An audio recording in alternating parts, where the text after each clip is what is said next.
World of Warfare presents Operation Babylift. When the central Vietnamese city of Da Nang fell to the Viet Cong in March of 1975, the South Vietnamese capital, Saigon, was slowly collapsing under near constant shelling from the approaching communist forces. In response, U.S. President Gerald Ford announced that the U.S. government would begin evacuating orphans from Saigon on a series of 30 planned flights aboard military cargo aircraft operated by the 62nd Airlift Wing of the United States Air Force. Child services organizations joined forces with the U.S. military to airlift more than 3,300 babies out of Vietnam, delivering orphans into the waiting arms of couples in the West, at the same time cementing the record for the largest act of adoption in known human history. For a divided nation mired in persistent tragedy, Babylift proved to be more of the same for Vietnam.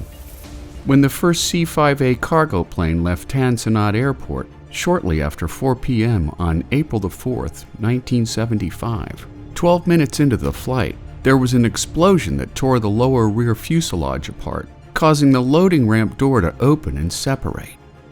A rapid decompression followed, along with trim, rudder, and elevator cable separation, which turned the doomed plane into a flying brick. Spilling altitude as they turned back for Tan Son Nhut, when the pilots realized they wouldn't make the runway, they applied full power to bring the nose up, belly landing in a rice paddy before skidding a quarter mile, bouncing airborne again for an additional half mile before crashing into a dike. Of the 300 people on board, 138 were killed in the crash, including 78 babies and 35 American military personnel. When American businessman Robert Macaulay learned that it would take more than a week to evacuate the remaining orphans due to the lack of military transport planes, he chartered a Boeing 747 from World Airways and arranged for 300 more orphans to leave the country, paying for the trip by mortgaging his home. Operation Babylift flights would continue until artillery attacks by Viet Cong military units closing in on Tan Son Nhut Airport made additional flights impossible.